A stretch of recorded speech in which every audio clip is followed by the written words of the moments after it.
Good morning, everybody. My name's Alex Stamos. I'm the director of the Stanford Internet Observatory, and I'm very happy to be here with one of my colleagues, Shelby Grossman. Dr. Grossman is a research scientist with us at the observatory, an expert in information networks in Africa. And we're going to talk a lot today about some new news about Russian disinformation activity in Africa. Good morning, Shelby.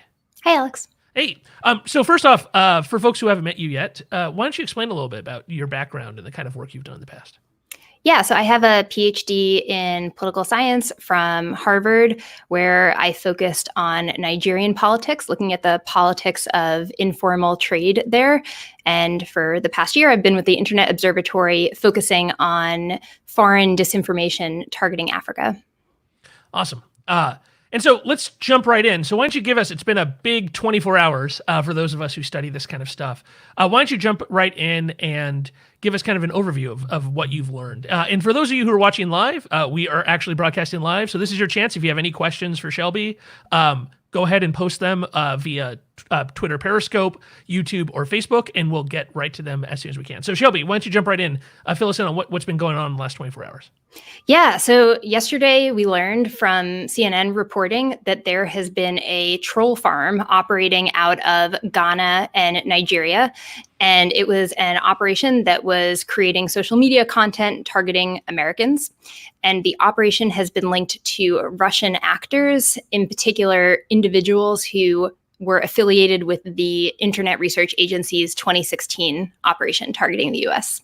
So this is our old friend, the Internet Research Agency. It's a private organization owned by a Russian oligarch. So why don't you talk a little bit about, for folks who aren't in this space, who this guy is and what the IRA's history has been in this area?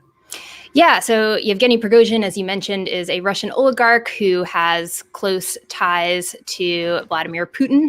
And in 2016, he created a troll farm based out of St. Petersburg that targeted Americans, creating content aimed at polarizing Americans and also supporting Donald Trump and denigrating Hillary Clinton.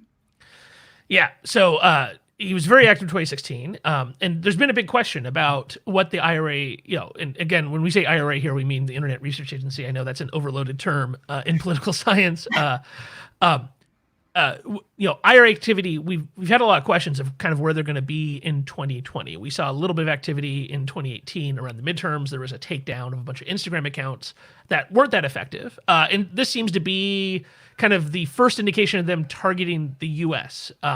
So how is this different? Let's talk a little bit about how this has differentiated itself, this activity, from what we saw in 2016. Yeah, so I think, one difference is that the content that we saw yesterday was not talking that much specifically about any given presidential candidate. It was mostly content about Black Lives Matter, content about police brutality targeting African Americans in the US. And then there was also like some positive content. So content like about how amazing Miss Nigeria was. So in some sense, it was similar in that in 2016, we also saw a lot of this police brutality and Black Lives Matter content. But in this operation, we're not seeing the other side of that. So we're not seeing the content about, how immigrants are going to destroy America, that kind of stuff. I think also the main difference is that this operation was much, much smaller than the IRA's operation in 2016, probably in part because CNN uncovered it and stopped it while it was in its early stages. Right. And so that's an interesting part of this operation. We've seen multiple times activity by Twitter or Facebook on their own. In this case, we have now this excellent CNN report, which is fascinating, partially because one of the things they did was actually travel and meet with people. So, I recommend, and we can post a link to the CNN report. Everybody should watch it. But you mind kind of summarizing a little bit of what we learned from that reporting? Yeah, so they went to Ghana and they found the people who were part of this operation. They found the building that it was run out of. And basically, this operation was run under the guise of an NGO, which is a really cynical strategy, in my view. So the NGO was called Eliminating Barriers to the Liberation of Africa. And it had a whole website. The website said that they did kind of cyber and new media activism, which kind of was correct. But they said that they focused on human rights issues in Africa, and they definitely did not. They focused on American politics. But basically, this was what the CNN reporters uncovered, is that this was just a group of people like sitting around a table in a building using mobile phones to post content to Facebook, Twitter, and Instagram. Yeah. Really interesting. And I think great work by Calissa Ward and her colleagues at CNN. I mean, one, it's just fantastic. You don't see this kind of reporting too often, where an outlet is spending the money to go into country and to meet with folks. I think that was incredibly impactful. But also, it was really interesting to me that a lot of these people denied that they knew what they were part of. And what's your read on that? What do you feel? How realistic do you think that is, that these folks don't know that they're part of working for effectively a Russian troll farm?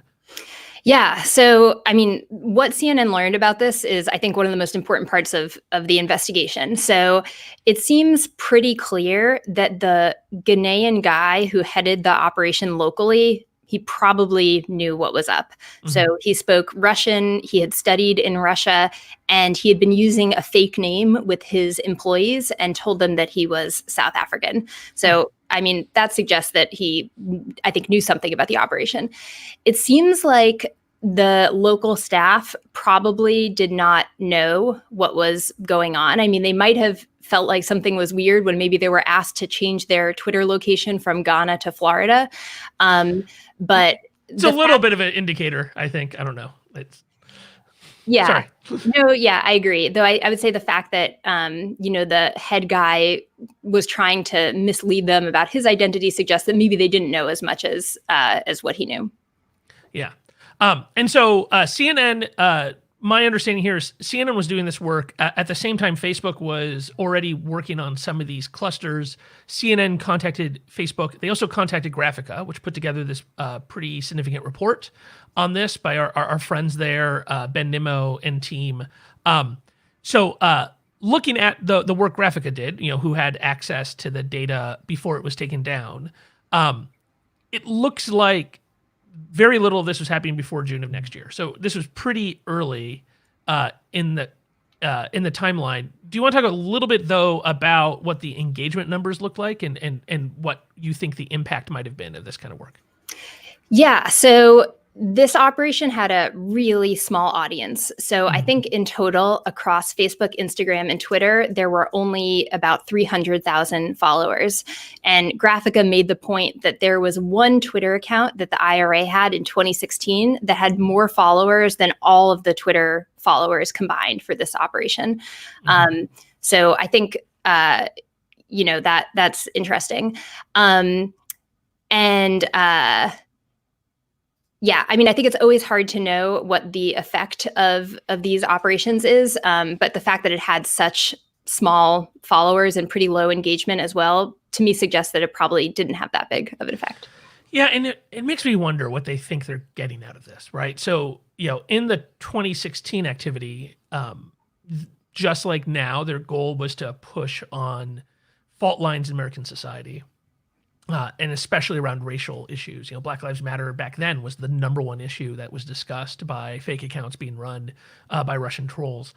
But what are they getting now out of it? And I now that everybody knows that the Russians are involved, so we have this kind of meta conversation where whenever anything happens online, people automatically assume that it's a Russian plot, which I think gives them a huge amount of credit that they don't have to earn.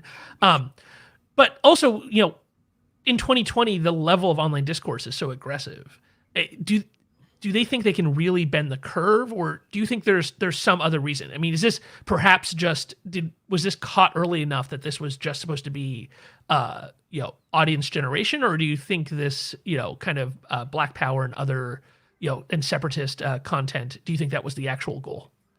Yeah, I mean, I don't know. It's hard to say, but I think the fact that they were doing a fair, yeah. So I mean, first, right, what is the effect of seeing like just a tiny bit more Black Lives Matter content on your social media feed if you're already engaging with that content to begin with? It's unclear. That being said, I mean, Graphica made a bunch of interesting points about audience building in this network. So first of all, the staff of the NGO, many of them used their actual accounts for this operation. Some of them shared their personal email addresses, and the Graphica report says that they were trying to get the email addresses of Americans. So who knows for what purpose, but that suggests that maybe audience building was a real part of the strategy. Maybe they weren't aiming for like massive engagement, but they were trying to build up like a really strong audience. But even so, you know, what is the effect of any of this, or what would have been the effect? Who knows? Yeah. Right. I mean, there's a possibility they're building audience to be used later, which I think actually relates to the work that you published last year. Can you just give us kind of a quick overview of that? Because we didn't have a chance to do a video chat of that, of what you found last year and how that differed. Yeah. So in October of last year, in collaboration with Facebook, we uncovered a network of about 73 Facebook pages and Instagram accounts that were targeting a number of African countries, including Sudan, Libya, Mozambique, Madagascar, DRC, Central African Republic, and a couple of others. And the kind of main tactical takeaway from this report was that Russian actors, and in particular, where Facebook attributes this operation to Prigozhin, that they're increasingly trying to franchise out their disinformation. So in this context, it seems like there was an Egyptian digital marketing firm that was creating the content targeting Libya. For the Sudan pages, there were actual Sudanese reporters who were creating the content. In Mozambique, there were people in Mozambique creating the content.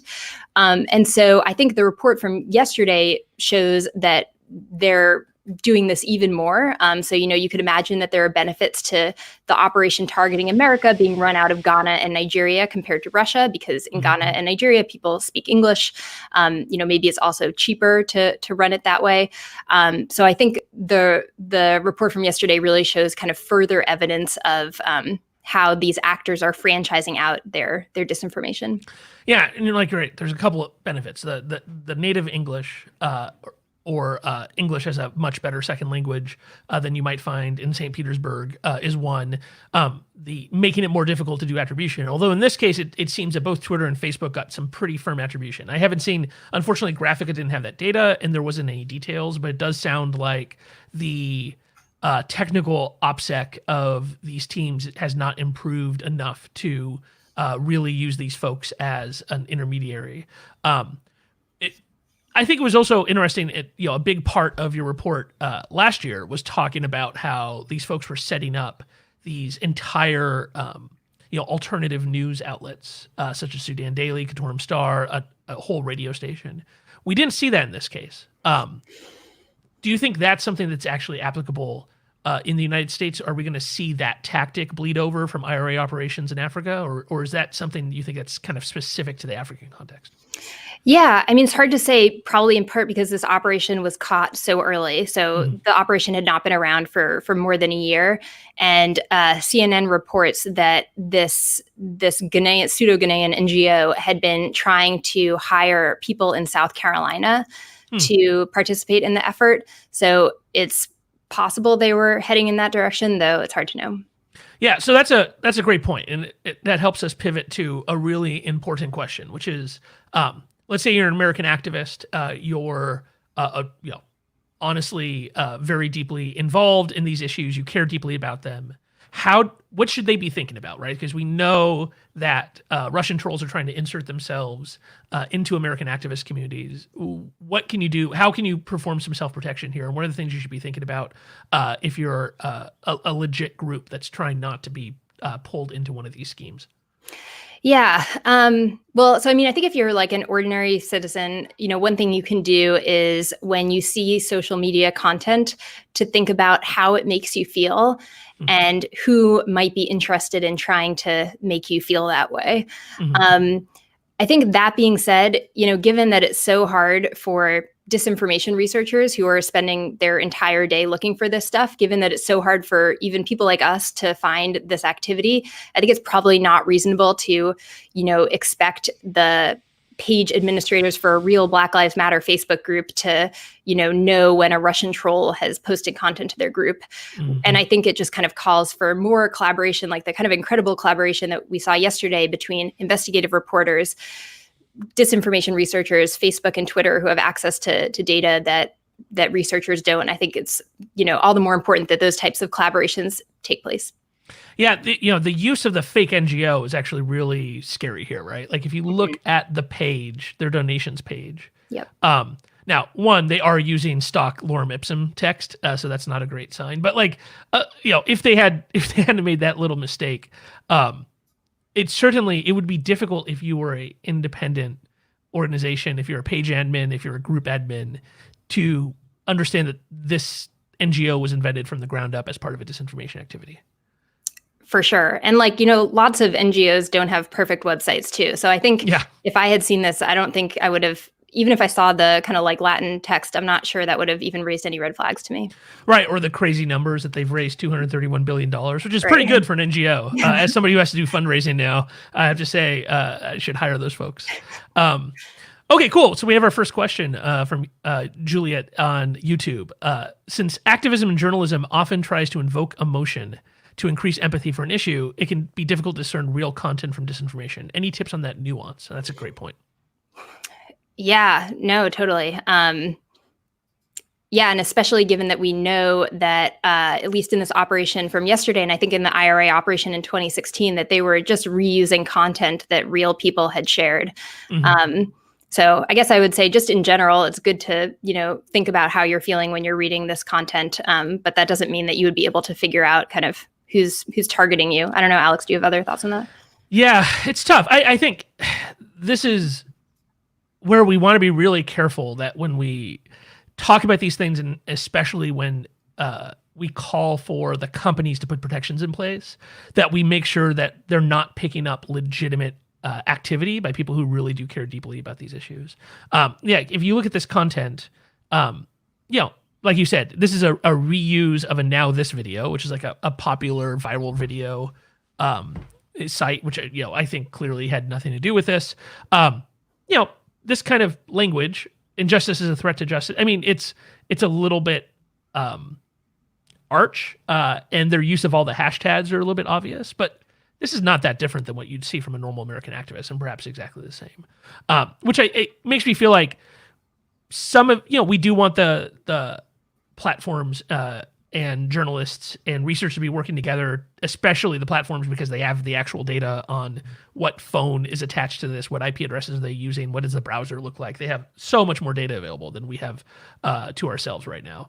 And that we need them to look for these clusters and get rid of the clusters of inauthentic activity. But I think we got to be really careful about thinking that there's something obvious here that could be trained. Like if you just, you hear a lot of kind of lazy theories of just throw machine learning at the problem, which one, as somebody who's had to use machine learning to deal with problems, it's actually really stupid for the most part. And if you just trained it on this, you would end up taking down a huge amount of kind of legitimate Black Lives Matter content and other kind of activist content. And I think we just got to be really, really careful to have, we're going to have some level of acceptance of, foreign adversaries are going to be able to post the same kind of content that comes from legitimate users. And then we're going to have to accept the content, and that the focus should be on the identity. I don't know if you agree or not. Yeah. And I think it's like the platform strategy is often that they're taking down content based on behavior, not based on the substance of the content. Right. And on identity and on all the little indicators that this might be a fake account. Mm-hmm. Very interesting. I mean, and the timing on this is interesting. The other thing that this raises is the possibility that, that right now we're in the primary process. There doesn't seem to be, I was actually somewhat surprised, there didn't seem to be any content related to the primaries, which is interesting because there's been a lot of kind of racialized arguments in the Democratic primary. It seems like it would have been so that might indicate that the IRA themselves or this unit of the IRA is not interested in the primary, but perhaps is more interested in the general, and that this was, content creation with the goal of building the audience that they could push later. I'm not sure. Do you have a gut feel there? Yeah, I mean, this is me speculating, but given that the local staff of this pseudo NGO may have been deceived. Maybe it would have raised red flags to them if they were posting more political content. And I was thinking, maybe that's the reason why they weren't pushing content that would have polarized social conservatives, because that might have felt like inconsistent with being supposedly an African human rights NGO. That's a great point. Yeah, I think you're absolutely right. Cool. Any last thoughts for folks on where this is going, and what are you interested in looking into from here on out and continuing your research on African disinformation? Yeah, so I'm focusing on foreign disinformation targeting Libya, and there is a lot of it because Libya is currently in the midst of a civil war, and many countries in the region are meddling, both in terms of providing mercenaries and weapons, but also in terms of social media meddling. So I'm working with a Libyan collaborator to uncover and analyze that material. Yeah, I'll pull it up real fast. So this was one of the pieces of content you found being pushed. Can you explain a little bit about the Libyan situation and why you might have a troll farm working for a Russian oligarch interested in Libya specifically? Yeah, so Russia is interested in Libya for lots of reasons, including access to their ports and oil and maybe mining concessions. And so currently, Prigozhin's mercenary organization actually has fighters fighting alongside Haftar, who is a rebel leader who's trying to take control of Libya. And so what we saw in this operation was these Prigozhin-linked Facebook pages. There were basically two sets of them. So one set of pages were supporting Haftar, so saying things like, wouldn't Haftar bring peace and security to Libya? And then the other set of pages were what I think of in my head as like Muammar Gaddafi nostalgia pages. So these were pages that would post things like, weren't things so great under Gaddafi? And then every once in a while, there would be a post saying, wouldn't Saif Gaddafi make such a great president? And Saif Gaddafi is one of Muammar Gaddafi's surviving sons and seen as a possible presidential contender. So it's interesting here that these Russian actors were supporting kind of both, like, two possible presidential competitors in the future. And so as I mentioned before, yeah, this operation was probably run out of an Egyptian digital marketing firm.